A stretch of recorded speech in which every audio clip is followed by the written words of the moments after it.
Welcome back, guys. It's been a long 8.5 months since early signing day broke all of our hearts, and we all just gave up for a long, long time. Um, how we doing tonight? How we doing tonight? It's been a while. It's only two of us, but we're still going strong. We're trying to on the way back.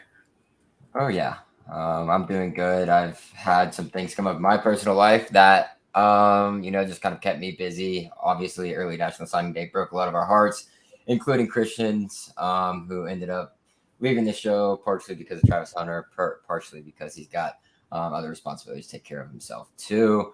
But yeah, Ben, I've been doing good. So I mean, I we haven't really kept in touch all that much. In between this time and the last time we've been on the show. So what have you been up to, brother? Um, Not much really.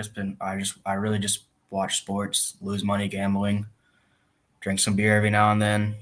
So I worked over the summer. Got one more semester left. I got a new haircut. Sick as fuck. Go ahead, show it off. Show it off to the people. You got a little business in the front, party in the back. Had to do. I was like, I graduated in the semester. So I was like, if I'm gonna get a mullet, I've got to do it now because I can't get one in the real job place. So that's basically what I've been doing. Now school just started back up for me. It's my first full week, so we're gonna see how that goes. Working part time. Don't know how long that'll last because I don't want to work during football season. Yeah, that makes sense. I wouldn't want to either, but you got to take care of what you got to take care of. Congratulations on it being your last semester. Yeah, I don't know, man. I don't know. I don't want to do adult stuff. I'm not liking that. I'm not ready. I'm not ready You're at about all. to walk. You're about to walk right into it, dude. You got one more year. Congrats on that, dude. Finishing up at Auburn, so it's a great degree to have in your hand. But for me, I moved to Tampa last August, which a bunch of you knew at this point. But I've been here for a little over a year now. I've already changed, jobs. I was working for the Ironman Group. Now I'm working for HSN, Home Shopping Network. You guys know that, especially if you're older. You watch that shit on your TV and buy all your stuff from there. So I work for them now. But also as a new gig, I am a writer and reporter for Bucks Game Day. Shout out, my guys over there, Logan, Dustin, Delu, all the guys over there, Colin, Dustin's the David, only one that does real work. yeah, no, big shout outs to them, bringing us on, affiliated Sports Illustrated. So this upcoming season, I'm gonna be busy. So I'm tossing over the reins to Ben here. He's going to be kind of taking over the podcast. I'm still going to be a host alongside with him, but I will no longer be the main guy that is leading the thing. So Ben's going to kind of put his own twist on things. And, we're just going to kind of move into that next chapter. This is our third year doing the podcast. So it's going to be, super exciting, new things to come, guests, everything like that. So really looking forward to it, but really excited, do the things that I'm doing, being in the press box every Sunday. For the Bucks is going to be really cool. So, wish it was for the Knowles, but I'll take it for the Bucks too. It's both of my favorite teams, NFL and college. So, can't complain too much. So, looking forward to it and looking forward to seeing what you're going to have for us, Ben. I'm excited to see what you're going to have. That's going to kind figure of out some ideas. We know how I can get, so they're going to be some strange ideas. So they're going to be fun. They're going to be fun. I'm glad you can make some time for it. I know you're a busy man now, but I'm glad we can just keep it going.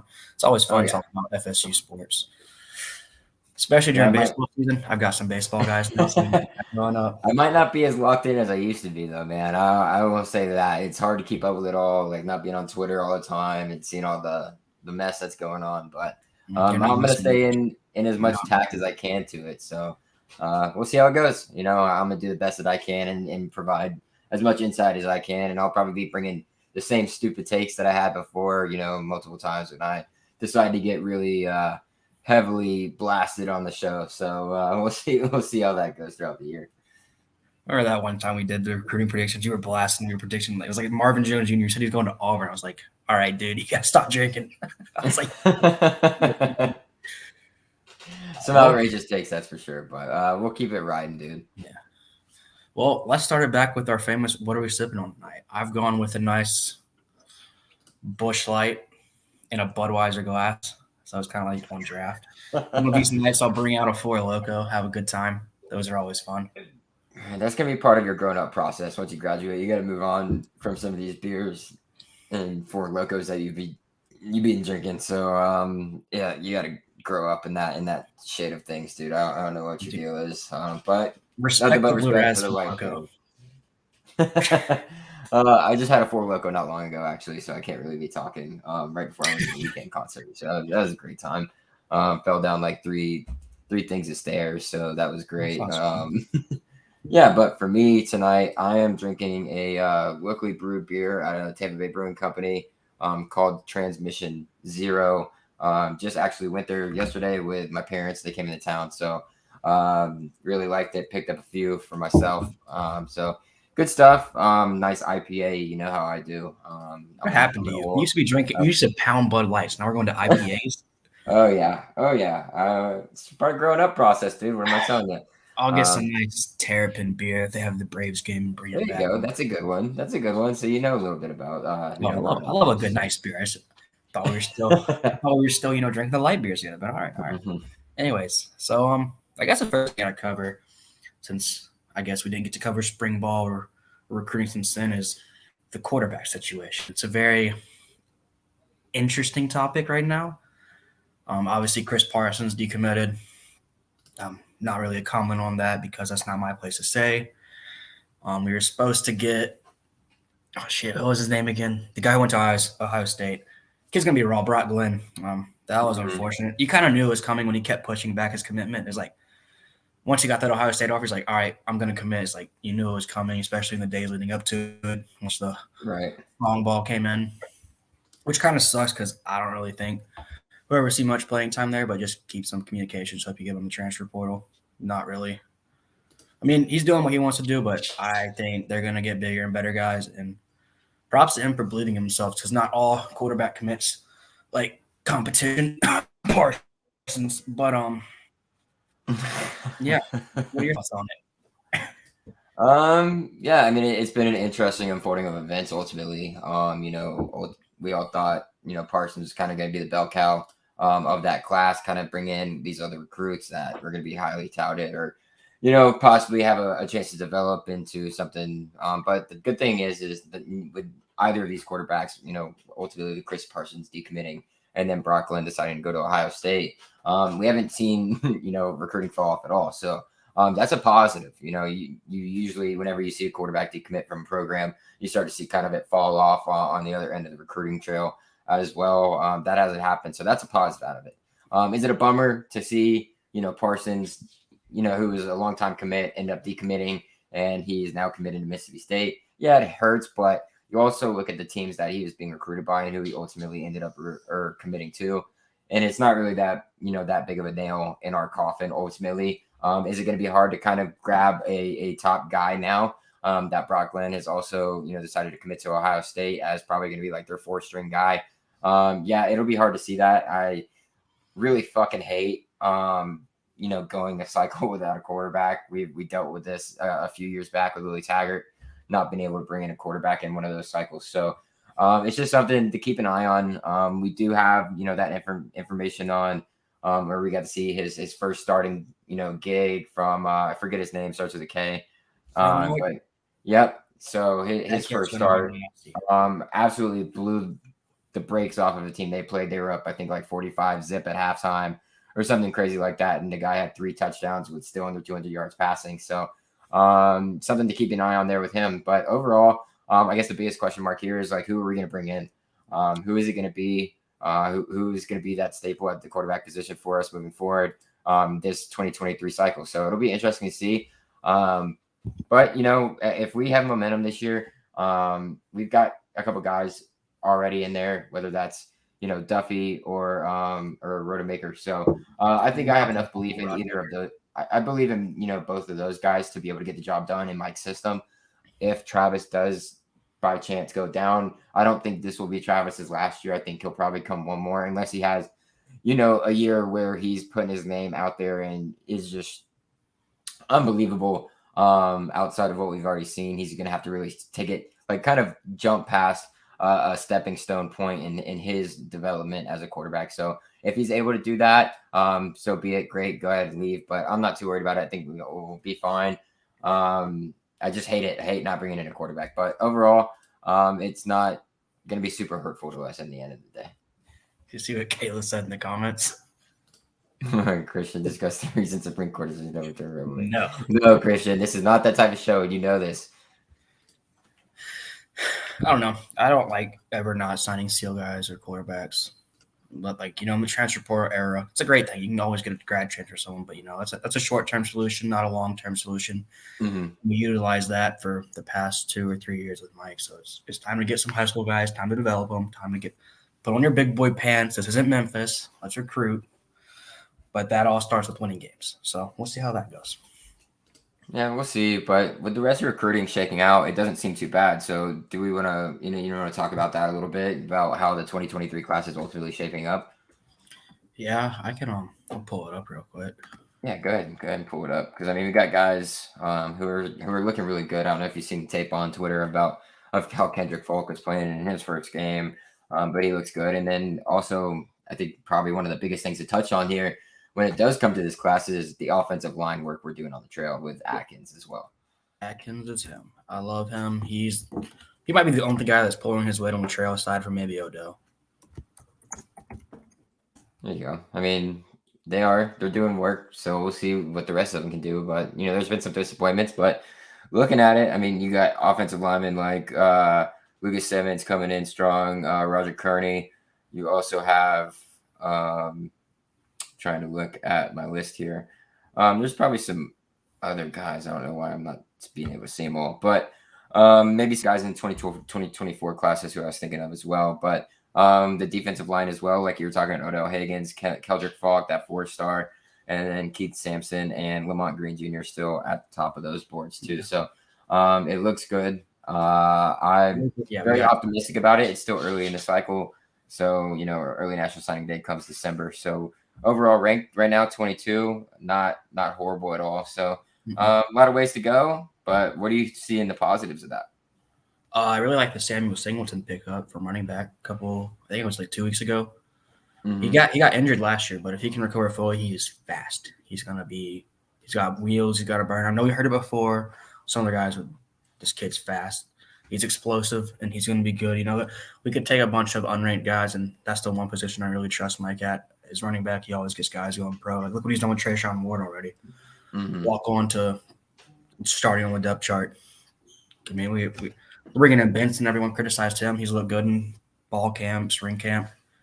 So he's got a really good eye for running back. So that's what I like. Lamont Green Jr., really good position at the edge. And then it makes me happy when I see our top 5 guys are all just in the trenches because that's what we've needed for the past 5 or 6 years. You got D-line, offensive tackle, interior D-line, edge. These are all blue chip guys. That's kind of what we've been missing. That's where it all starts, the trenches. So you build from there. I know we're all mad about not getting a quarterback right now, but I mean, you got to be happy with how we're recruiting the trenches. That's ultimately what matters. You can always bring in a guy for a year, and hopefully Kromenhoek stays committed because that kid is good. That kid's going to be really good. Yeah, the kid, I believe in that kid. I think he'll be good as well. But like you mentioned, Ben, dude, like we have lacked in that area in the trenches for quite some time now. Being able to bring that back, that's where you ultimately win, right? Is in the trenches. Like you can have, average quarterback play and win games based off of how your offensive and defensive line play. So, I mean, we've seen that firsthand. Jermaine Johnson last year, and Keir Thomas last year, being able to come in as transfers and have the contributing, factors that they were last season really propelled us probably into games that we probably shouldn't have even been in. So that it means a lot being able to build those back up. And, it looks like the staff is focusing on that. Now it's all about if we can maintain that moving forward as well as maintaining this coaching staff, because if we have another losing season, then, the seats start to get hot for some of these guys. Yeah. I am looking forward to how we start off because it's my belief that, we start off 2-0 or 2-1 with a certain commitment date set for a certain 5-star wide receiver. I think you could see some things play out that goes our way. Just the timelines are matching up and what people have been saying is matching up. So do with that information as you wish. I don't really have sources, but is the Donk did the Donk get a new engine per chance? No, the Donk's engine is cooked regardless. We'll see, man. Maybe we can start catching footballs this year and we'll see what happens. One 5-star is not saving the Donk. We're going to need multiple, and we're going to need multiple 1,000-yard receivers. That is very true. Very true. We'll see if we're able to, pull some of that out. Um, I don't have a lot of trust in the dunk either. We'll see if that's going to change or not. But recruiting overall, not much to talk about right now. I'm sure it'll start heating up throughout the rest of the season, though. Especially, isn't like a dead period right now or something? It's very. It might be. I'm not 100% sure I'm pretty sure on Moore if got it in is. trouble on Twitter for posting a picture. They started DMing him. They're like, "Take this down, man," because it was like Bartow with Hakeem Williams or something. It's like Blowstein DM'd him, Bartow DM'd him. Someone else was like, "Hey, man, can you take this down? We don't want to get in trouble." It's like, what did you get into, dude?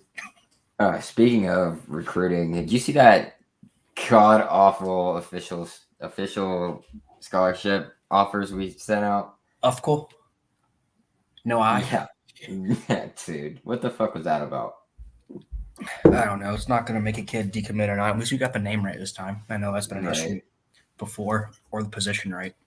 It seems we always end up trying like just fucking up at some point when it comes to social or anything of that nature that has to do with being a perception in the public, and it just completely goes to shit. But this is the It's not going to least make or break our kid's decision to come to Florida State. It's official offer right. graphically. You Right. want to It's be not. here. You're not going to let a misspelled word. That intern probably isn't employed anymore, but Yeah, it's not going to be a make or break deal. Of course, it's just not a good look. Obviously we've seen the it's not as bad as the MLK graphic. That was we've all. seen that's probably the worst of the worst. The MLK graphic was fucking awful. And then the 154 days till college football. The That 9/11 one with the twin towers and the visor was bad too. yeah. So we've had numerous bluffs when it comes to that or whatever. But is what it is. Hopefully they get that corrected. Sooner rather than later. But If you really want to pay attention to it, you can just follow K Camp because he fires off a tweet complaining about it. Which I get, you're going to pay for the product you get, but at the end of the day, graphics aren't really getting guys to commit. It's about the product field. Right. So I guess now that we've talked about recruiting, you want to move on to the depth chart. Do you want to pull it up? You want me to pull it up? Yeah. That's probably our best bet right here. I got it. Depth chart. If you were to pull it up, that's great. Do you know how how to do that? Share screen. Ben's still learning how to use the sticks here on Tribaholics. So you guys be patient with him if you can. Is the screen up there? Oh, you're gonna have to put it up there. You're gonna have to click on it. I got you. There you go. Sweet. All right, let's see if we can zoom in. You can zoom in on that. Beautiful. All right, so let's start with the offensive side of the ball. Start from the top. Yeah, I mean, quarterback, no surprises there. I was kind of hoping Duffy would be QB2 because if Jordan Travis goes down, we're throwing Roadmaker in, we're not winning a game. But, I mean, Duffy, he started to put it together towards the end of camp, so there's optimism. He's a freshman. Sophomore's going to get it. You just hope Travis stays healthy. That's about all I got on the quarterback position. I mean, everyone knew who was going to be coming in. Yeah, we know what we're getting with Travis, right? His legs create a little bit more dangerous of a player than he actually probably is. But that helps him. It keeps the defense honest, no matter who he's going up against. So that's a plus. Seeing Tate there at 2, that's honestly not surprising to me. I know a lot of people probably thought they would see Duffy there as a number 2 quarterback coming in into the season, but he is young. He is a freshman. Rodemaker has taken strides since he's arrived on campus. I mean, you remember seeing him not this offseason, but the offseason before that, just really struggling, throwing ducks, and then during his time coming into the games last year, it just was not good, throwing easy interceptions to the defense that were going for 6 the other way. But he's really taken strides. He's made some great plays down the field, made great tight passes. So I think he's deserving of that job. I think he's deserving of that second string spot. Is it a Mackenzie Milton per se? No, because you were getting a Mackenzie Milton, even though he was, in Ben's words, one leg Pete or whatever, peg leg Pete. Yeah, I am so glad I don't see his name on that depth chart. But if I wake up and I have a bad day, I'm just going to look at the depth chart and read all 3 names and not see Mackenzie Milton, and I'll feel better.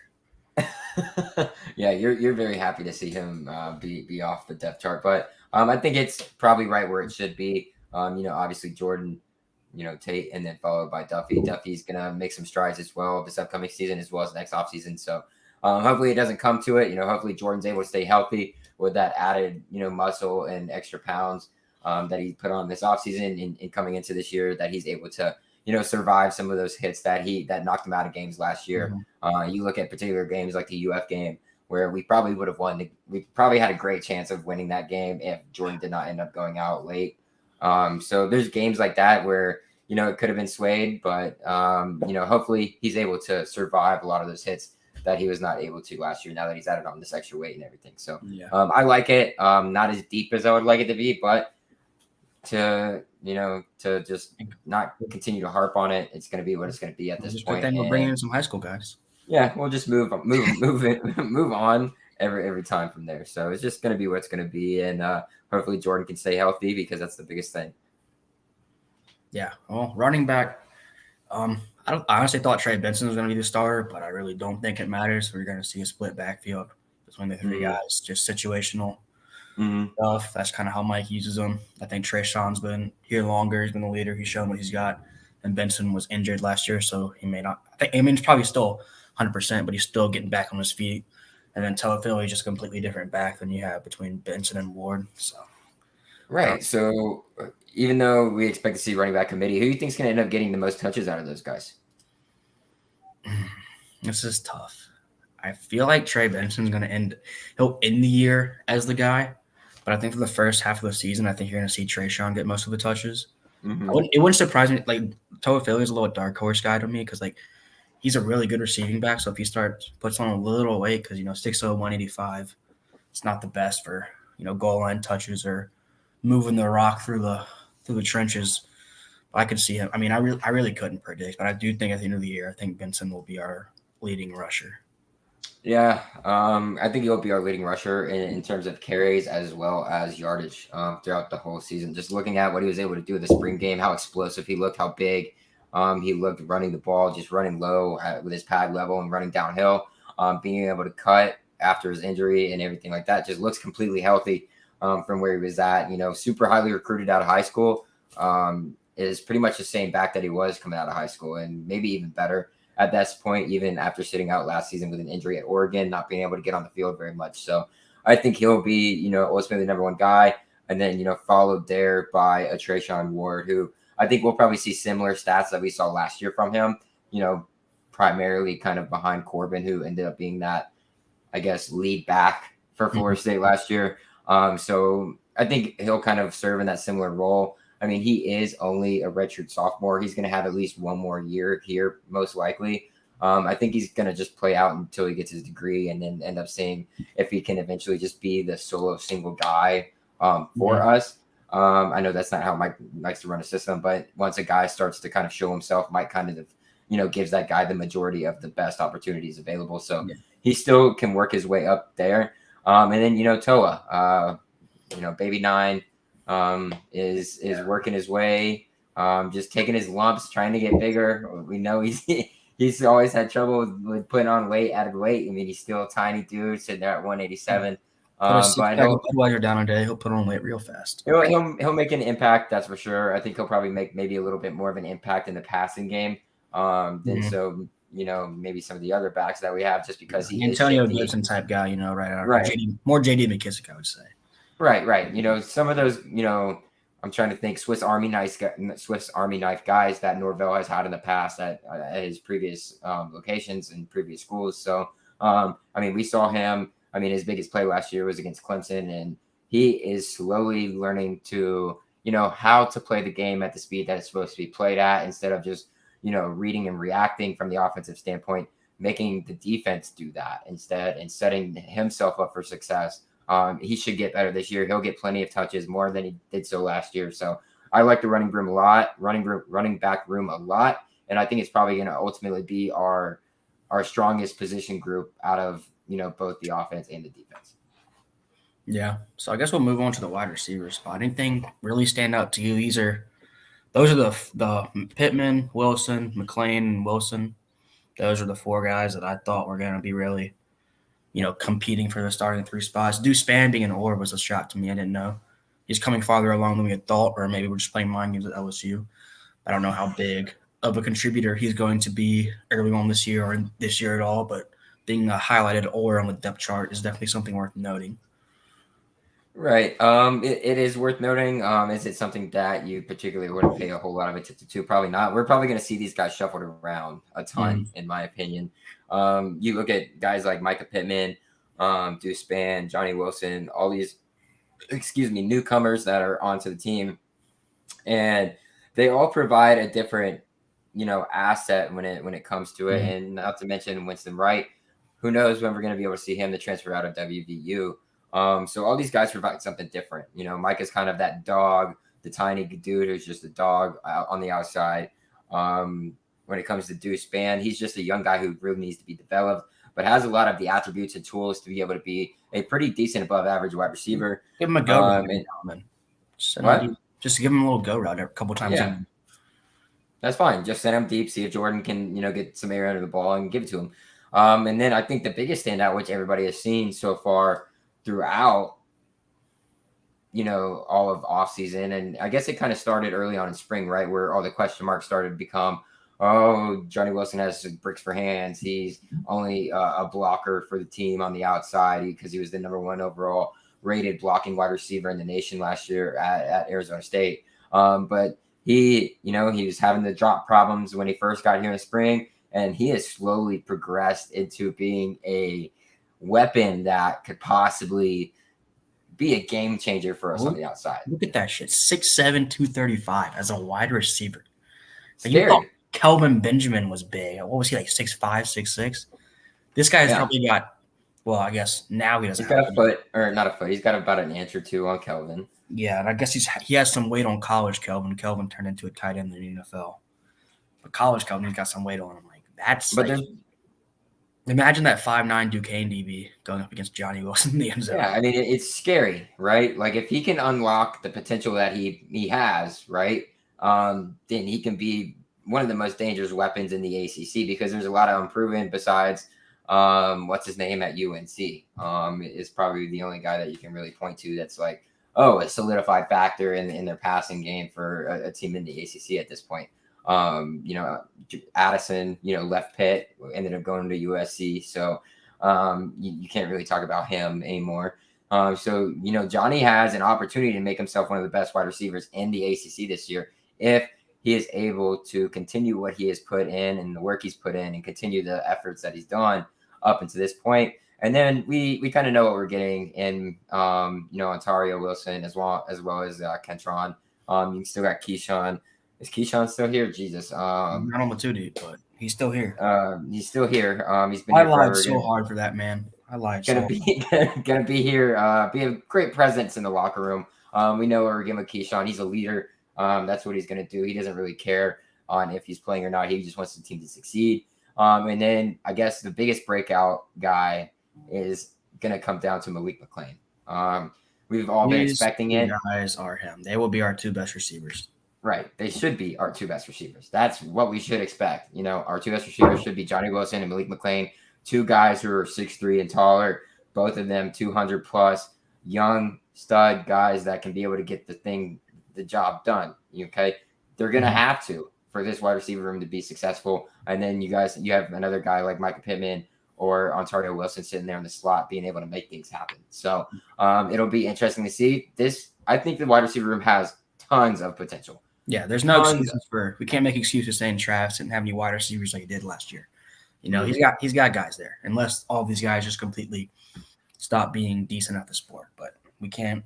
The wide receiver room is above serviceable, I'd say.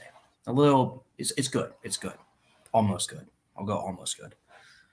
Yeah, so I think it has potential, lots of potential. Potential to be really good. Yeah, I agree with that. It could also be a disappointment. It could be a disappointment for all of us because we have Dugans cooking still, so we never know. Yeah, and we have all this hype surrounding them right now. We have all this hype. Passing games look so much better coming out from all reports out of all the beat members of Florida State. So it could be a huge disappointment come game time. Who knows? We don't really know what our wide receivers are going to look like until they get there on the field.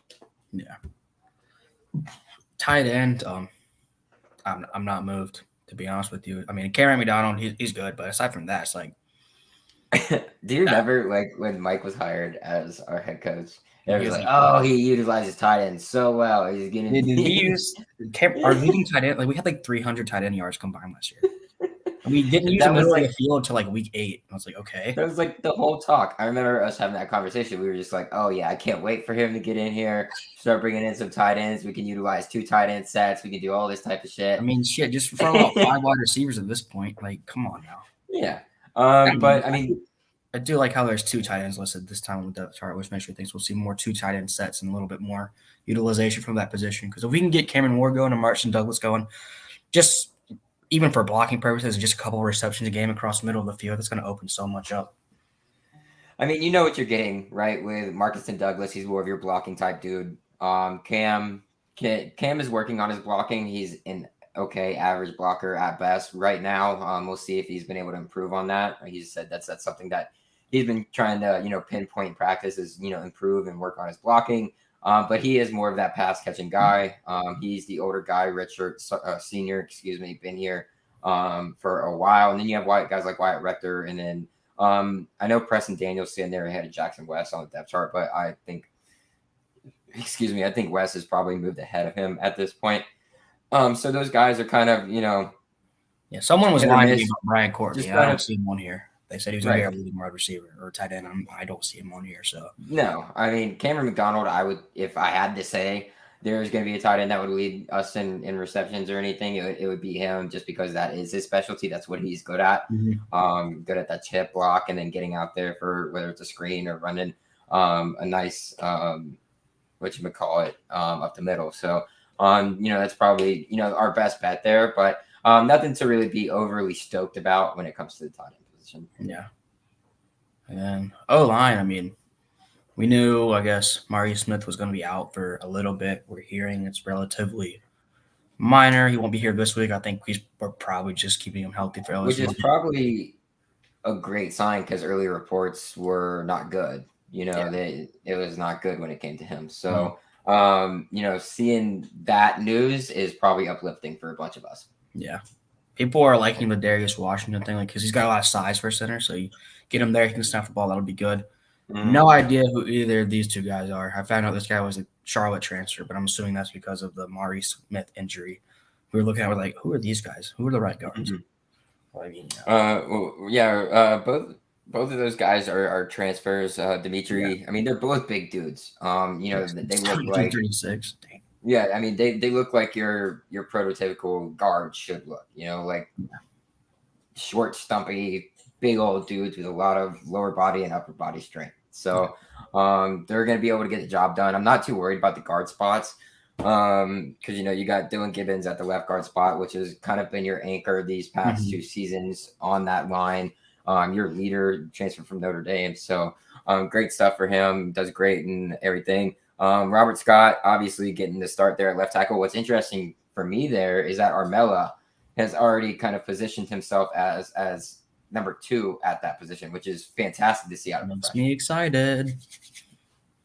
Everyone was like, oh, he's not that good. He's overrated. He's not good enough for Bama or LSU. And I was like, hey, man, if Atkins wants him, I want him.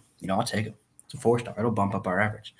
And, honestly, when it comes to the O-line, after seeing what Atkins has done the past 2 or 3 years, like, whatever he's got out there, I trust him. He is good. He is great at what he does. And then, Bless Harris getting the start there at right tackle. I forget the school he transferred from. Small program, but in above average tackle at what he does. So I'm excited to see what. It's kind of a mixture of what we've seen from last year, and then bringing in new guys, which is something we've kind of gotten used to at this point. We got to kind of, I don't know what I'm looking to say, but kind of right the ship in a way until we are able to get these younger guys in, like we're supposed to do for 2023 and 2024, with Atkins at the helm. And so he's done a great job at bringing in just pieces where they need to be fit and bringing in the right guys to be able to do that. We saw a step up last year, and I expect there to be another jump this year in terms of our offensive line play. I like it. We're deep at that position for the first time in what seems like a century, and it just feels good again to be able to have some confidence in the offensive line.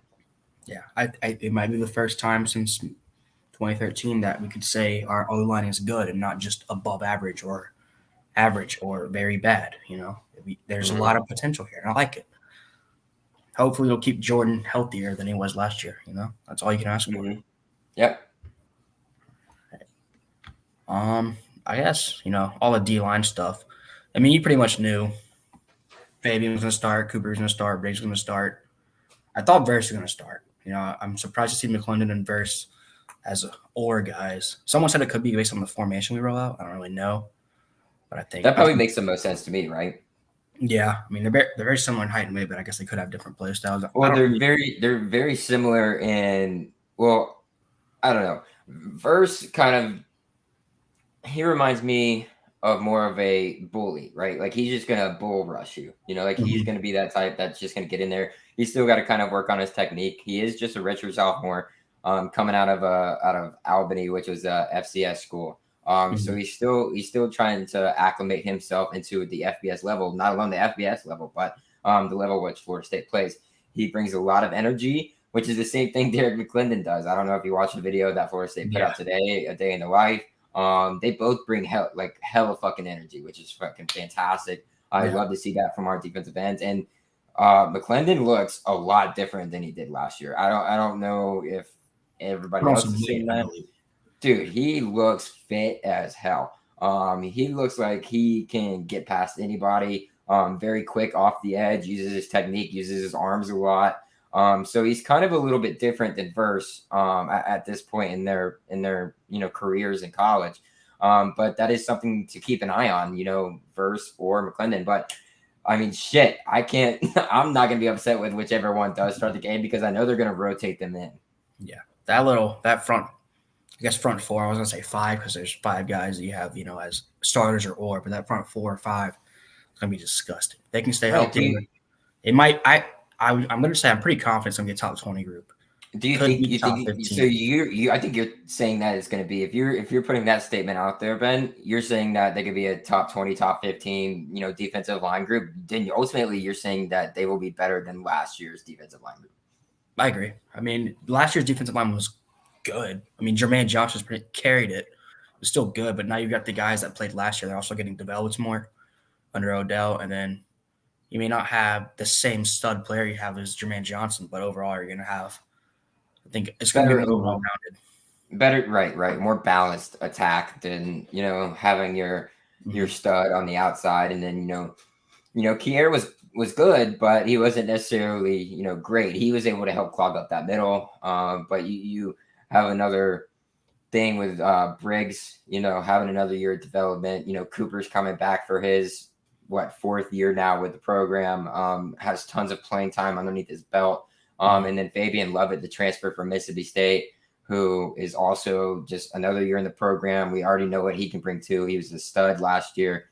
So I agree with you. I think it's going to be better than last year, which is hard to say.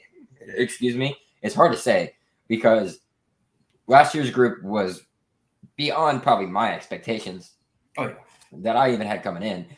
So being able to see, all these guys coming back, and even having Verse and McClendon switching up, and then Briggs right there at the Fox with Leonard still. It's pretty impressive to see what Odell's been able to keep and develop on the defensive line, along with Coach JP too. So shouts out to him for being able to develop some of the edge pieces. So good for them. I'm excited to watch them go to work last year, and that's just the start of the defense, which I think the defensive side of the ball is probably going to be the most exciting for all of us to watch this upcoming season. Yeah, I would say our D line is by far going to be our best position group this year. Which I'm going to go. I went with running backs. You're going with D line. That's fine. That's fair. I mean, yeah, I would say those are the top 2. Yeah, absolutely. Objectively.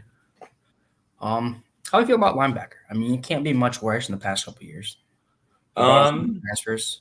I like Deloach a lot. He's really taking strides. We all thought he was going to transfer out. That bullshit list Nate put out that one time. I mean, we don't need to talk about that anymore. Yeah, but I mean, he's taking some strides. He probably will get drafted, maybe later rounds, but he's looking really good. Bethune was a good pickup. I'm looking forward to that. And then, which is good to see, right? So we have Amari, coming off the bench now. Yeah, which is good. Amari, He which makes is some good great. plays. He just looks lost half the time. Right. Well, I mean, Amari is always probably one of the top leaders in tackles. That's kind of what you get when you play that inside linebacker position Mhm. that they do play. So, or I don't know, they switch them in and out all the time. But Tatum, bringing in Tatum from UCF was huge. You know what he's going to bring. He was what led UCF in tackles last year as Mhm. well. He's a guy we It, really needed just to take control of the linebacker group. Just have him be, decide to loach and just take mhm, over. like be a leader. And I mean, there's times we were talking about where is the leader in that linebacker group? When can we see kind of one of those guys in the linebacker room take control and be that leader like we used to see guys back in 2013 do? Like a Telvin Smith type or somebody like that. Mhm. Now I think Tatum is kind of that guy.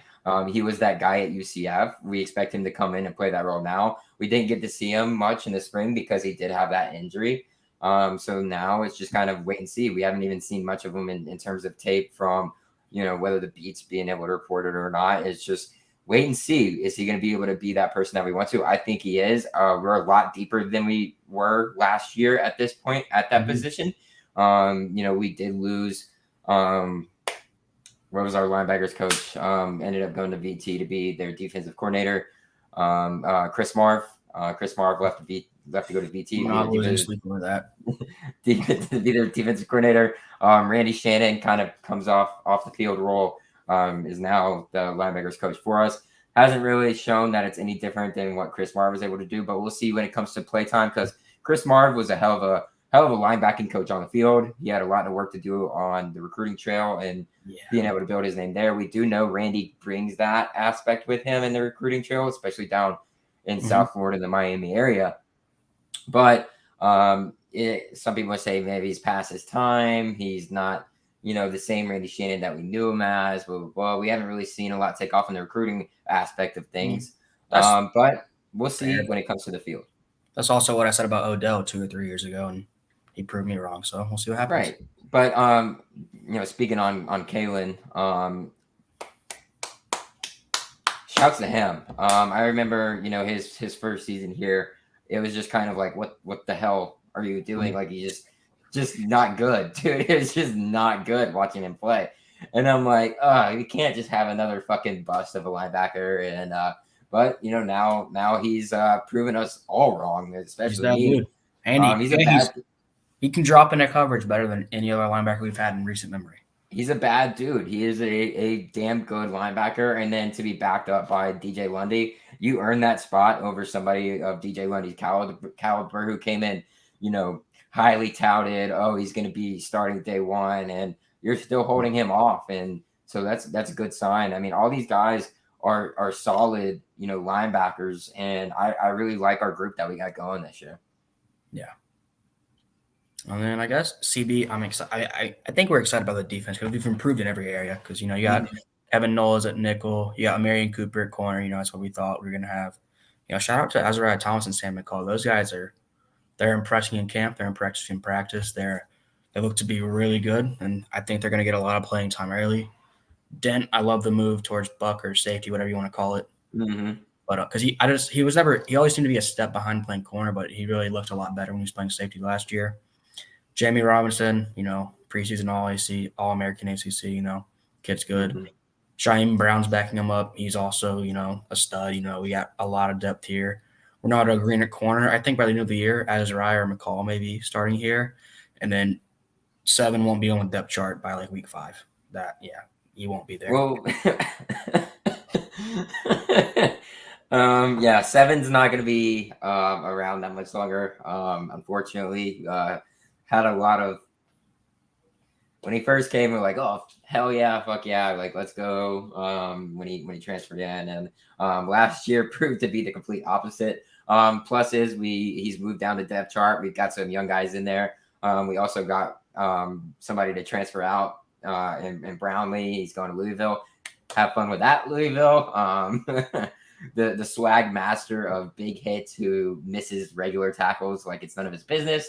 And then young guys stepping up. Kevin Knowles, Ronaldo Green. You mentioned AZ and Sam McCall both making the deep, depth chart roster spots. So good for them. We saw Akeem Dent come on very strong at the end of last season. He feels very comfortable in that safety spot. I am excited to see, with his development in that role this offseason and being able to understand it even more. He should be able to ball out sitting right next there to probably he's a preseason All-American second teamer there in Jamie Robinson, king of swag here at Florida State. That secondary, I'm so happy that we can finally be like, yes, we have a secondary that like knows how to play together. They know how to play well together. Deepest group talent wise, aside from 7. Mm-hmm. There's not a guy that I see in here. Maybe I don't know much about Greedy Vance, but like everyone else that I see there, or I guess McClellan, I don't know. He's a senior, he hasn't played much. I don't know much about him, but there's like 6 or 7 guys that I would feel comfortable just throwing out there and letting them go, make some plays, which we haven't made a mistake in recent years. It should be fun again, right? To watch our defense as a whole. It should be fun to watch them. We should be able to get pressure on the defensive line as well as from our linebackers. We should be able to cover with our linebackers right now. And we sure damn as hell be able to cover with our corners and our safeties at this point because all these guys have shown, Kevin Knowles and Renardo Green all got tons of playing time last season. We're experienced. We got experienced guys. We got talented young guys. There's no excuses this year. Woodson, I feel like he's losing on the trail. So let's see what we got in the development wise. Right, which is fine. But like we were talking about recruiting earlier, he's kind of starting to pick up, on the trail again after being boohoo baby bitch ass after the Travis Hunter shit and being like, okay, over it, move on, get past it. Now we're picking it back up on the recruiting trail. We're starting pulling 4 stars again. Doesn't matter if you lose that one guy because ultimately is that really that big of a deal? Not huge. Sam McCall still here. That's fine. I'd probably prefer him right now over a Travis Hunter on that defense. Okay, let's relax a little bit there. But I honestly am not gonna be surprised if Travis Hunter doesn't work out at Jackson State. So the expectation may be too high, but we'll see. Yeah, they are. The kid's talented as shit. Like I'm not gonna take that away from him, but maybe we've seen it before. The pressure gets to guys. It could have happened here. The pressure coming in, being the guy day one. Okay, still talking about that. I wouldn't have seen Travis Hunter on this depth chart, to be honest with you. I would have probably seen him at least at wide receiver at some point. Maybe if we had to place him somewhere, maybe on the depth chart there, not in this secondary. Oh, he'd be at least right here. He'd be at least right there. I'd be right there. I'd be right there. Yeah. True. That's a given. Like anybody probably would. You put me or him. You put me or you out there. We're probably making the same amount of plays. Probably not you, dude. But that was my natural position when I played, so I probably would have been able to fit that spot.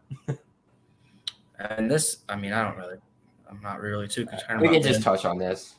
Pittman, we brought him in, basically be a return guy, and he's doing good at returning. Ryan Fitzgerald sucks ass. I don't expect that to change. We got some burners returning, but aside from that, that's all I got. Nothing. Sorry, I gotta grab a beer here in a minute. But yeah, what you're getting with Fitz. Nothing spectacular. He's not good. He's okay. He's not good, but he's not bad either. I would disagree. Okay. He's okay. He's missed more PATs in his career than I have. I've never missed one. That's fine, but he also nails field goals that a lot of people shouldn't, fucking make. And then, Alex Mastro, he's going to be Mastro. He's a great fucking punter, the Australian. So he looks good there. That's what he's going to be. Happy to have him for at least probably 2 or 3 more years. And then at kick return, we got, Deuce Spann, Micah Pittman, both great. Micah's probably going to be your guy for that. Spann just is able to give you that speed, which is huge to be able to have in the kick return game. And then, Micah obviously being able to catch punts, very solid hands.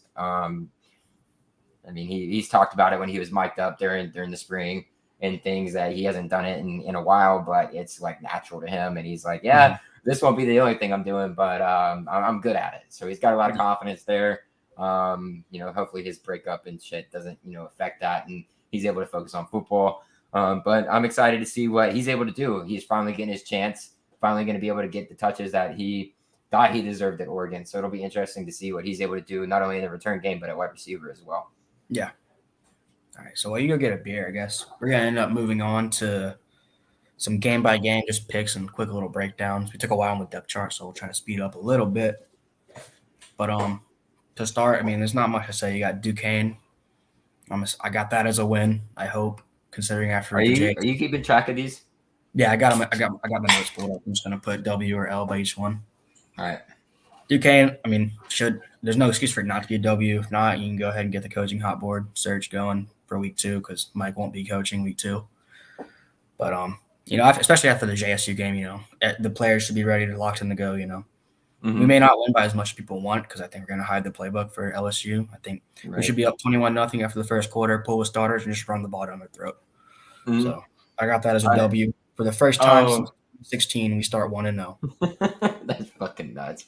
I'm gonna take a W too. I think much of like what you said, I don't really need to harp on any of it, but yeah, I think we're probably not going to bring out a lot of the stops that we have ready for LSU, but we're just going to play nice, simple, technical game against Duquesne. Should be easily to come out with a W. I know the Jacksonville State games and a lot of the back of people's minds at this time because we're going up against another team similar to that. But you got to remember Duquesne doesn't have a Clemson quarterback. So, we'll move on from there. I'll take it as a W.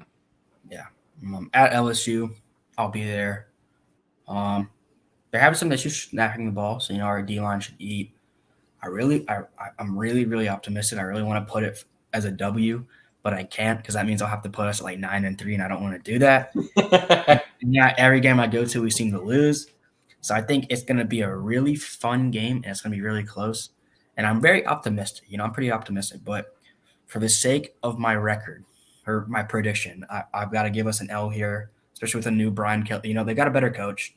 It's in the Superdome in New Orleans. It's going to be basically a home field for them. Their roster is probably still more talented than ours. Butte is probably going to go for like 200 yards. The kid's good. So in a really close one, I've got an L. I got a W by 3. I got a game-winning field goal by Fitz. Yeah. I know. I got a W. Days got rid of Miles Brennan, or Miles Brennan said he's quitting football because he obviously didn't win the starting job over somebody he should have probably won the starting job over in Jaden Daniels. I don't have any trust in Jaden Daniels as a quarterback. You had NFL level of coaching when you were at Arizona State, and you still didn't look good. So I don't really trust you coming over to LSU and being any different. Yeah, you got Bouye, who is a beast at the wide receiver position, which is fine, but we got a hell of a secondary. Yeah. I thought it was Bouye. That's a Bouye.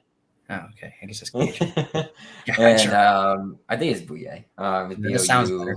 Bouye, I think is his name. But it's Boutte. That's why I thought it was Butte. Maybe you're right. I don't know. Like I said, I've been checked out for a little bit. So, but yeah, I believe that it's gonna be hard. It's gonna be probably majority LSU fans there. It's gonna be rocking. It's gonna be a crazy game. I think it's gonna be an awesome game. I wish I was gonna be able to attend. So live it up for me there while you're there, Ben. So that'll be a great time. I'll have some beers. Yeah, thank you, sir. I'll have a lot of beer for you. But I think we're ultimately, they might be the more talented roster. Like up and down, that's fine. But I think we've got a lot of hard grit in our team to where we're not going to give up easily. We're not going to, back down at all. Travis should come into this game fairly healthy, if not fully healthy. I think we have the advantage of the quarterback position. The only question mark is going to be our offensive line against their defensive line. Their defensive line is fucking scary. I've been seeing, videos of their practices and things, and it's pretty scary what their defensive line looks like, but is also able to do. But same can be said for our side of the ball. Our defensive line should be scary against their offensive line because their offensive line does not look any much stronger. Their offensive line probably looks weaker, in my opinion, than ours does at this point. So, I mean, ultimately, this game could end up being a game that ends up being like 14-6 or like something super low scoring, which is something that I've kind of seen come into play. But ultimately, I probably would put it somewhere around 24-21 us. Just Jordan driving down the field late in the game after a tie game, getting Fitzgerald in a long field goal position to win the game, and Fitzgerald hits like a 45+ yard field goal to win the game or send us into overtime. But we'll see how it goes. Yeah. So I'm at 2-0. You're at 1-1. Yeah, you also get the first week jitters out, which is always a good thing. Mm-hmm. And then, all right, so here's an interesting one. Everyone's all over the place on this one. We got at Louisville. Malik Cunningham. Shout out Homewood High School. He played there for a year before transferring. Probably should have kept him, considering he's playing college FBS ball, and the other guy transferred to Buffalo, New York to play football. Regardless, I don't know. I mean, aside from Malik Cunningham, they don't really scare me anywhere. Tyler Harrell transferred to Bama. A lot of the guys they had that are weapons are gone. They didn't really bring anyone that scares me. They've got Brownlee at corner, so that's a free 200 yards. Here's what I found out today. When you play on that Friday, it'll be their third game in 13 days, and we get a bye week before it. I got us in a pretty comfortable W because I think Satterfield's a good coach. Mike, we say we don't like him right now because we say he's a bad coach, but Mike's a better coach. I think we'll be prepared, especially with the bye week. A well-needed bye week after an emotional, tough LSU game. But I got a Louisville W pretty comfortably. Yeah, I like that. I like your W choice there. I'm going to go ahead and mark myself down for a W there as well. Coming off the LSU game, that is really the only question, I guess. Coming out of that game with a ton of hype if we do win the game, are we going to come out and just lay flat because we think we're hot shit? That would be my worry. But like you mentioned, we kind of have some time in between those two games. So that'll look good for us. Hopefully that is the case. Nothing scares me. Like you said, besides Malik Cunningham, he cooked the fuck out of us last year. We saw that happen. Hopefully that is not, the case this year, but their secondary doesn't scare me. I think Jordan's going to be able to get whatever he wants on that side of the ball. I think it's probably a closer game than a lot of us probably think it should be, just because of that LSU game. And then you're also going to be looking ahead to probably not Boston College, but you're going to start kind of preparing the guys to get ready for Wake Forest, and whether Sam Hartman's there or not, it's still a big game. I mean, Wake is ranked 22 to start the season, so it'll be interesting. I think ultimately we get the W, though. Mm-hmm. It'll be tough, though, because it is at Louisville. Yeah. Friday night away games are always tough, but, we pretty much covered it all. Boston College at home after Louisville. You got an extra day of rest coming back home. Automatic W for me. I feel like we should win, but it wouldn't surprise me to lose. I think we're going to win. Jerkovich is really good, and Zay Flowers is one of my fantasy wide receivers, so I wouldn't mind 200, 2-touchdown game from them, but nothing else. Win 41-14, let Zay eat. But I don't know. I mean, we struggle with quarterbacks like this sometimes. Just really good guys that just make it really impressive throws. Jerkovich is going to be an NFL guy, but it's at home. We're usually pretty decent at home. I feel pretty comfortable. I mean, we beat them last year in their place. I don't know if Jerkovich played or not, but I mean, I think our defense is going to be better than it was last year. Defensive line's better. Linebackers are better. Corners are better. I think it's a game we should win. There's no excuse to lose it.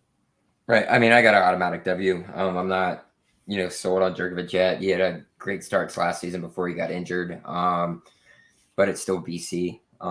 It's not something we should be scared of. I mean, BC's best days are well behind them, and Steve Adazio is not there anymore. So I'm comfortable taking a W there. I've got to start in 4-0.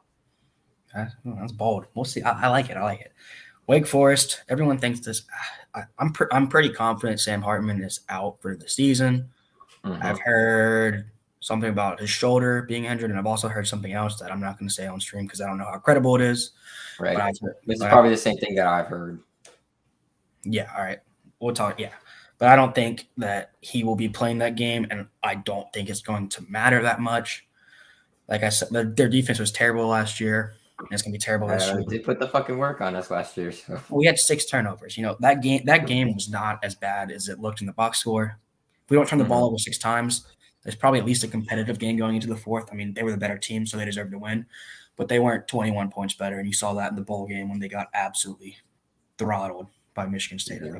Did they get throttled or was it close? They got beat pretty handily. Yeah, I was like, Kenneth Walker ran all over him. You know, we got more playmakers. I don't know who they're going to be starting their backup quarterback. They're coming to Doak, and hopefully after a blowout BC win, we'll be pretty well rested. Yeah, I'm with you. I've got us taking a W. I fully expect Sam Hartman not to play that game. Like you said, there's some things going on, some undisclosed information on exactly what he's dealing with. You know, he provides that extra oomph to that team, but without him, I just don't think they really have a shot. You know, they probably drop down to what, you know, Wake Forest is usually supposed to be without him. Mm-hmm. Yeah, especially if the secondary can hold up, because they got some studs, the wide receiver. The secondary can hold up, we'll have no issues. Mm-hmm. At NC State, we always suck there. I mean, there's nothing really else to say. I'm taking an L. I'll take an L too. Especially if we're coming in 4-1 or 5-0, we'll probably be ranked. It'll be packed out. They'll be excited to play. I think Leary's a certified stud at the quarterback position. I'm not stud on him, but we'll see. I'm usually wrong. I think he's an absolute stud as a quarterback. I mean, he's been playing well. He's improved every year that he's been at NC State. So looks good. They're ranked number 13 in the nation for a reason. It's always hard to go play there. Their fans are fucking the most miserable fucking fan base to have to go play at their away stadium against. They're terrible. They're terrible fucking people, and they're right up fucking on you. Like they're right up on the sidelines. You know, where players can actually hear everything that they say to them. So it's gonna be a tough road game, but I think we probably might even get waxed in that game. I don't think it's gonna be close. Really, wouldn't put it past us. I would prep for Clemson NC State week. That's what I would do. Just prep for Clemson. Yeah. More important game recruiting wise. It's tough. It's just a tough environment to go play into, and it's a good team. You're going up against a very good team. But I'm at 5-1 heading into probably the biggest matchup of the year up to this point. I go back and forth on this one. I'm cautiously optimistic because of last year, but last year you could also say was an outlier game because Clemson looked to be the better team for the most part. We couldn't move the ball. They couldn't really move the ball either, but, you know, they do have Dabo, who I don't like him, but he's a good coach, you know. He's a good coach. DJ will develop, especially after an emotional game. You know, it's going to be a night game, hopefully, at Clemson. Doak will be rocking. But after an emotional NC State game, especially if DJ is not playing by week 5, which I think is possible, I've got us with a close loss. You know, I think it'll be a fun game. It'll be a heartbreaking loss. But I think it's going to be a game you're proud of. You know, you're going up against the big dogs. Their D-line is just so good. You know, our low line is going to be good, but it's not going to be elite like their D-line. We're going to have trouble. If DJ starts, I think we have a good chance to win. You know, maybe I'll revisit. But as of now, for the sake of being right by my game-by-game thing, I think I'm going to give us the L. But it would not surprise me a single bit to go out and just see us have energy, kind of like we did with UNC when they were number 5 and came into our place. Just come out with energy and you know, they're sleeping on us. I got a close one. I got an L. I'm taking a dub. I think we get them back for last season. I think there were some horrendous calls late in the game that kind of prevented and killed our momentum. I don't think DJ Uiagalelei is something to be excited about for Clemson, even though he is another year, you know, as their starting quarterback, another offseason. He's still not who we thought he was coming in. Their backup quarterback is probably better than him, in my opinion. Easily. It's not close. I would say Cleveland can probably start over him. He's a true freshman. Yeah, absolutely. And that's, you know, the thing is, if DJ's a quarterback, when we play them and they come to Doak, I think our fan base can get in his head. He's never had to come and play here. You know, he hasn't had to do that yet.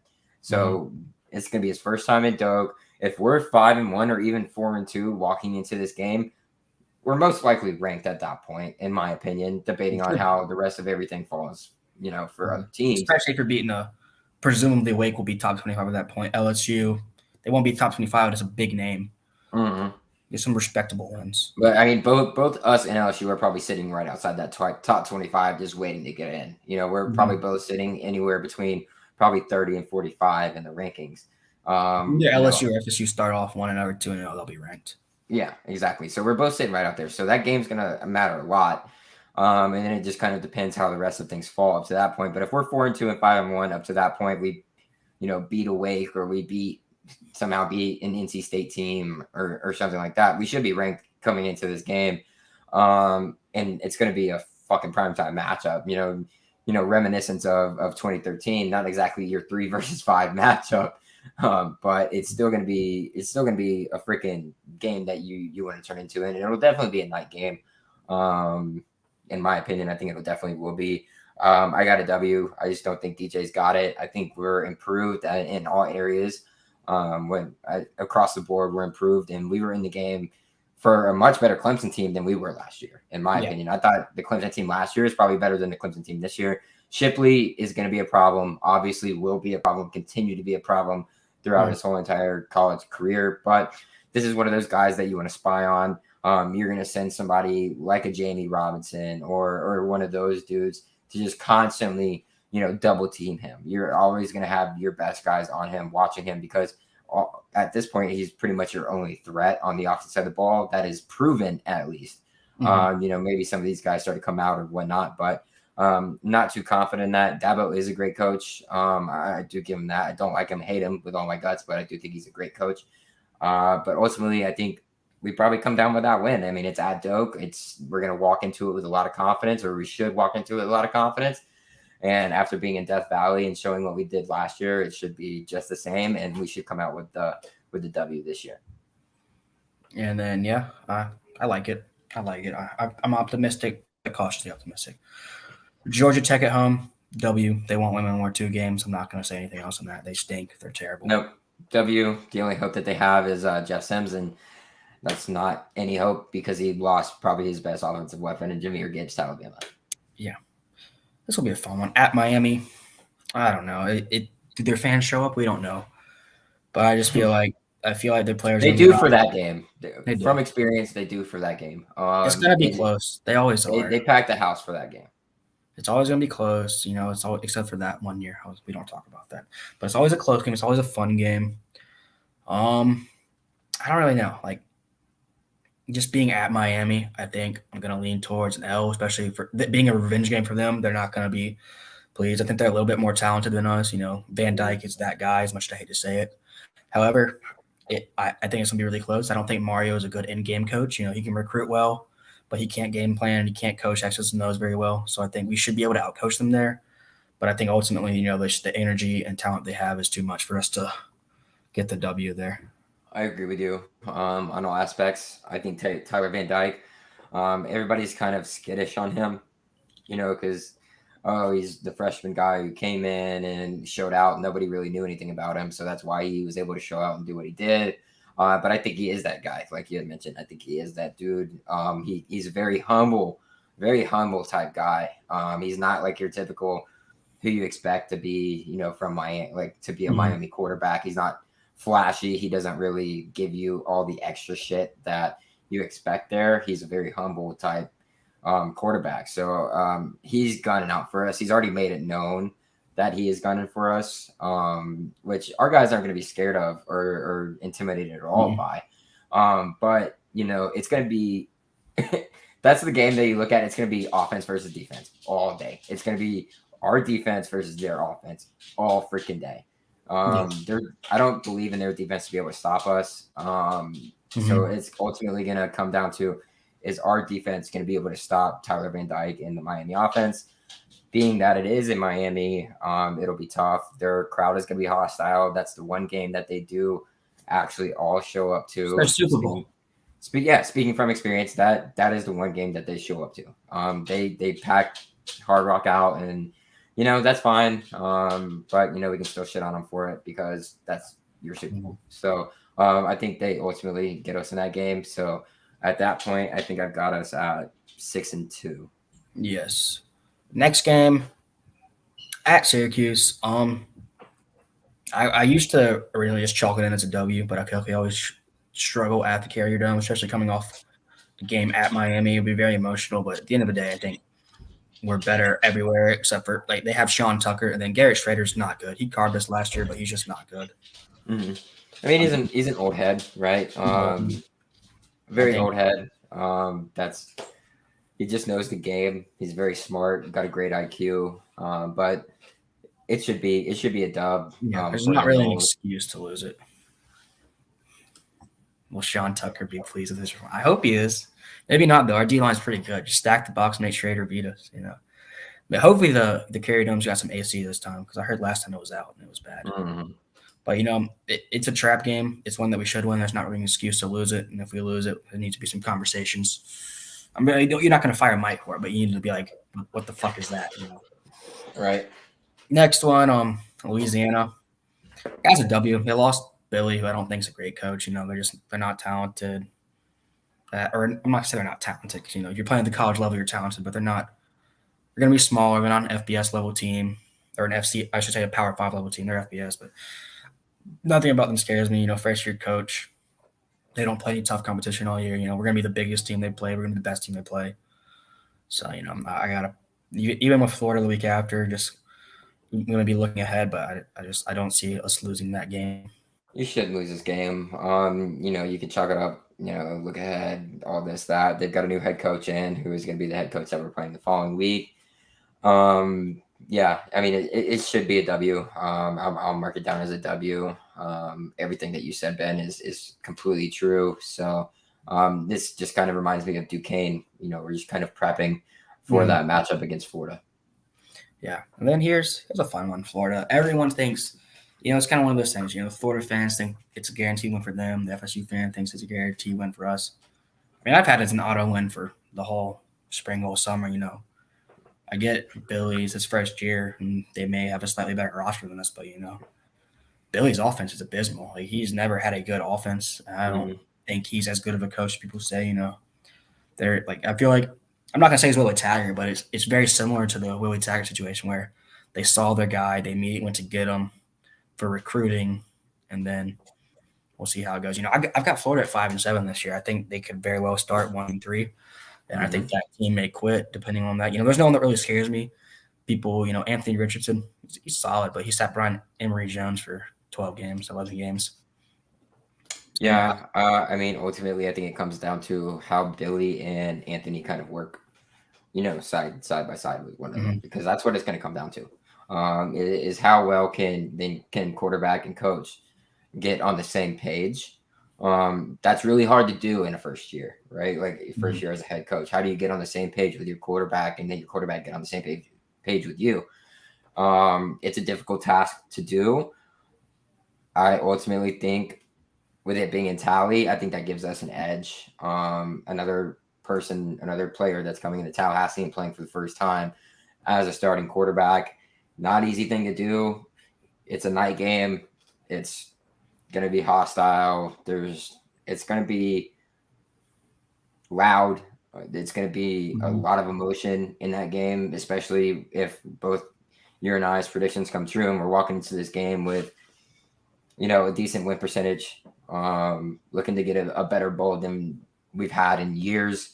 If Jordan's healthy, we should be fine. I mean, that's always the outlier throughout this whole season. As long as Jordan's healthy, we're fine.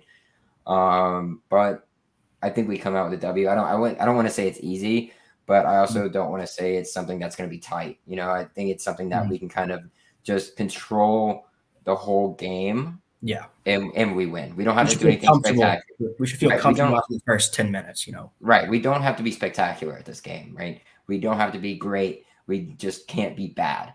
If we can just stay away from being bad, we can win this game. Florida's nothing to be scared of at this moment until they prove us otherwise, which my prediction is right. That it'll be a blowout because they'll just be depleted and just ready to end the season. I mean, they may be playing for ball eligibility, but it's going to be similar to us. It's going to be Miami for us, Revenge game at home. We get a revenge game at home against Florida, which, again, we probably should have won last year. A game Miami probably should have won last year, Very similar situations, just not the same teams. So I've got us at 8-4, which seems reasonably optimistic. Got us at 10-2. I'm shocked. I don't know. I've gone back and forth between us being 5-7 and then us being like 10-2, 9-3. Like I mean, I flip flop back and forth between 3 games, I mean, that's how I and am too. I mean, and I can see 10-2. I'm not going to say it's going to happen, but I feel like there are a couple. Like I feel like I wanted to pick us to beat LSU and I wanted to pick us to beat Miami and Clemson, but like just like I feel like I can't do it. the I'm too thing is we're gonna drop a game that we're not supposed to drop, right? And correct. then we're gonna win a game that we're not supposed to win. Mm-hmm. So that's how it always is with us. We always do that. So it'll be interesting to see how all that plays out. But even with how tough our schedule is, because our schedule is tough. We've got a tough fucking schedule. Mm-hmm. We've caught some breaks. Sam Hartman being out, like I feel bad for the guy, but that's a break for us. That's a break for our team. Like I hate having to say that because I like Sam Hartman. Like he's been a great person. He's worked his way up to this point in his career, and now he's gonna probably miss that game, which is probably huge for Wake. It's huge. There's a huge loss. So there's things like that, and then you never know how the season's going to shape out. So maybe Anthony Richardson and Billy Napier just click automatically right off the bat, and everything's just smooth sailing. And Florida's walking into that game with a record nobody ever believed they would walk into coming out of the SEC. Maybe Van Dyke isn't who we thought he was, and just doesn't play up to that standard. Maybe DJ's not the guy who we thought he was, and he's playing up to a different standard. So it could go either way. I mean, those are some of the games that I point to that are flip flop. It could be one way or another. Mm-hmm. I guess the other thing I wanted to do real quick was just go through Power 5 conferences. Who you got winning each one? Should be taking a minute and a half. So Yeah, SEC, who you got? SEC. I'm gonna go. I'll go Bama. They just got, obviously quarterbacks coming back, another year. Texas A&M slipping off, or just, slipping off. They don't have what they had last year. I think Alabama easily comes out of there in the SEC. You could point to Georgia, but I don't have a whole lot of trust in them, even though, they won the national championship last year. I still think Bama is returning pretty much like the whole damn team. Yeah, their defense is disgusting. It's going to be Alabama. Unless some major fluke shit happens, but it should be Bama. I got Bama. Exactly. Big Ten, pretty similar to Bama. I've got Ohio State pretty comfortably. Yep, you got CJ Stroud. JSN, that wide receiver core is him. They are good. Not much else needs to be said. Oh, agreed with you there. Who you got there? That's always a fun one. ACC. It'll be interesting to see. I gotta look real quick because it's just so hard to pick. I'm gonna go ahead and give Miami their first ACC title. Ballsy. I've got one that I feel like it was a popular pick and no, it's not. Got NC State. They got if Devin Leary's as good as they say he is, they should be able to beat it. And if they can beat if they make it to the championship game, they're gonna win that game. I like it. That's a good pick. If you can get them at like plus 800 on your book, throw $10 to win 80. It's some good value. That's why I like it. That's a good pick. I like it. How you feeling? That's another tough one. If I had to just take one, I'm probably gonna take Utah. Just makes the most sense. They got a lot of guys returning. As long as they win that game early on against Florida, which is going to be their huge out of conference game, should bode well. I mean, obviously it doesn't matter when it comes to their conference, but that'll kind of give you a litmus test for the type of team they're going to be. But yeah, I like the Utes. Yeah, Utah. I'm all aboard the Utah train this year. They're a great team. They got a great coach. I think they're going undefeated in the regular season. Maybe 11-1, but we'll see how it goes. Big 12. This is probably the toughest one to pick, in my opinion. It's hard. Me, I've got Texas. I think it's finally their year. They've got the most continuity of all the contenders at coaching, aside from K-State. With the news of Ewers coming in and starting, apparently he stinks right now. That kind of scares me. But they do have Bijan, and they have stability at the coaching position, where a lot of other guys lost either a quarterback or a head coach. So I felt a lot more. I don't feel confident in it, but I feel like this is the year Texas finally breaks through and gets back to being good at the Big 12. Yeah, maybe they're back, maybe they're not. I think I'm gonna go with some continuity on the coaching staff as well. I'm gonna go with Gundy and the Cowboys. It's a good one. I like them. I know Baylor and Oklahoma are ranked ahead of them, right? At this point, but um, Baylor can be hit or miss. Ultimately, last year you kind of thought like, holy shit, like what happened, or like the year before that they won like maybe what 2 games or something like that. And then all of a sudden last year they come out firing and they look good. But it's hit or miss. I don't really know if they're going to be able to, necessarily have the same magic in the bottle that they had last year. And then with Oklahoma, you got a new head coach coming in, Brent Venables. You've already had some controversy going on there with the firing of the coach for something that happened within the coaching staff in the locker room. So don't really trust in that. They still got the same playmakers and everything, but different coaching staff. They should be better on defense, obviously, with bringing in Brent. But I don't trust them. I like the continuity that the Cowboys have year in, year out, right? Year in, year out, Oklahoma State is always a team that's right there. Like they're always not necessarily making noise. They're not necessarily, a big talked about name, but they're always right there. They're usually, top 25, sitting around that area, a pretty good team. And I think this could be the year it opens up for them in the Big 12, right? Lincoln Riley's gone. He's They no were longer the head coach. literally inches from last year, man. Yeah. I wanted to know. I got some buddies from Stillwater. I was rooting for him. So I root for Gundy. I love that man. I fucking love him. Like if I wanted to play for a head coach, that would be a great head coach to play for. Mm-hmm. So I like the Cowboys to go ahead and win the Big 12. Yeah, I should have put Auburn for the SEC just to fuck around. It's gonna be ugly. All right, and the last thing I got. Well, I guess we'll save off on our Degenerates Anonymous for next week and give us give a practice run this week. See how we're feeling, because I don't really want to start 0-3 on week 0 because I'm already gonna lose some money. Who's your playoff? Just 1v4 and then 2v3, and then who you got winning it? Oh man, I'm throwing Bama in there. I think Bama is, Bama, Ohio State, obviously too. Those will be my 2. You know what? Fuck it. I'm gonna throw. Even though I picked Miami to win the ACC, I'm not gonna pick them to make a playoff. I'm gonna go with NC State. Ooh. So I'm gonna go against myself there. And then I'll go Notre Dame. Wow, you're high on Freeman, I guess. I like Freeman. So I'm gonna do 1 Bama over 4 NC State, and then 2 Ohio State over 3 Notre Dame. Mm-hmm. That's a lot more versatility than I was expecting. I've got Bama over Utah 1v4. Ooh. Yeah, the Utes are coming. $5 to win 240 on them winning the Natty. So I got and then I got Ohio State over Georgia for that 2v3 spot, and then I got Ohio State over Bama. I'm a big believer in CJ Stroud. Maybe their defense. They just took Gundy's DC from Okie State, so that they need something to help on the defense. So the defense can be average. I don't think there's a team as good as Ohio State.